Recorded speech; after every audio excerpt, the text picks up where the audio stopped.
भगवान यहाँ तो रहते हैं हृदय में, भगवान कण कण में तो रहते हैं, सत्य है। लेकिन इससे बड़ा एक सत्य ये है कि भगवान हृदय में और कण कण के पहले भगवान भक्तों के विश्वास में रहते हैं। यदि विश्वास है तो भगवान है, और विश्वास नहीं है तो भगवान नहीं है। मंदिरों में भगवान उनके लिए हैं जिन्हें विश्वास है, वरना जिन्हें विश्वास नहीं है उनके लिए तो पत्थर की मूर्ति है। हाँ या ना?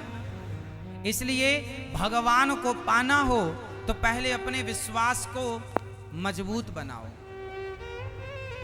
आज हम लोग भगवान से दूर इसलिए हैं क्योंकि विश्वास जिस तरह से होना चाहिए, जिस प्रकार का विश्वास चाहिए, उस तरह का विश्वास नहीं हो पाता।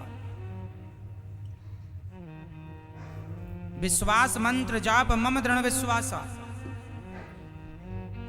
चाहिए विश्वास, विश्वासो ही फलदायक, पर होता नहीं।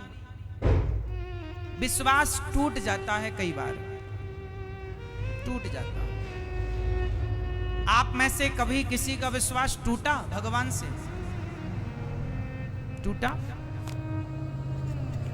एक मैया बोली, यहीं हैदराबाद की थी, बोली महाराज हम पहले भगवान को बहुत मानते थे, बहुत विश्वास था, अब नहीं विश्वास, अब विश्वास नहीं है। हमने कहा मां क्यों नहीं है? बोले पहले हमने भगवान से कहा था, हे भगवान हमारी बहू को बेटा ही होना चाहिए, पर बेटी हो गई, तब से विश्वास उठ गया। अच्छा, समाज में ऐसे बहुत लोग मिलेंगे आपको जो ये कहते हैं हम पहले भगवान को बहुत मानते थे, पहले बहुत विश्वास था, अब विश्वास नहीं है। बताओ ये कौन लोग हैं? हाँ, कौन है ये? भगवान में क्या चाहिए? विश्वास। और जो लोग कहते हैं पहले विश्वास था अब नहीं है, वो लोग कौन हैं? वो लोग हैं स्वार्थी। अच्छा, भक्त और भगवान के बीच में क्या नहीं होना चाहिए आप बताओ? भक्त और भगवान के बीच में क्या नहीं होना चाहिए? उत्तर दो। क्या नहीं होना चाहिए मेरी मां? पीछे वाली मैया बताएंगी, ये गुलाबी मैया बताएंगी। चलो बताओ, भक्त और भगवान के बीच में क्या नहीं होना चाहिए? क्या क्या नहीं होना चाहिए?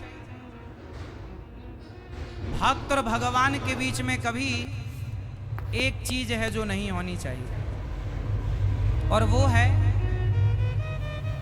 स्वार्थ, जिसे कहते हैं कामना। इसलिए भक्त और भगवान के रिश्ते में कामना ना हो। इसलिए भक्त और भगवान का रिश्ता कैसा होना चाहिए? निष्काम होना चाहिए। क्या होना चाहिए? भक्ति कैसी हो? निष्काम। निष्काम का मतलब क्या हुआ? यदि आपने भगवान से कहा कि हे भगवान हमें बहू के बेटा चाहिए, हे भगवान हमें ये चाहिए, यदि वो नहीं मिला तो आपका विश्वास टूट जाएगा। अरे भगवान से काम क्यों करवाते हो? कोई भगवान तुम्हारे नौकर हैं कि ये दो हमें वो दो? नहीं, भगवान से कभी कुछ मांगना नहीं चाहिए। अब आप कहेंगे भगवान से ना मांगे तो फिर किससे मांगे? तो एक बात बताओ, जब छोटा सा बच्चा अपनी मां के गोद में होता है, 2 महीने का, 1 महीने का, 3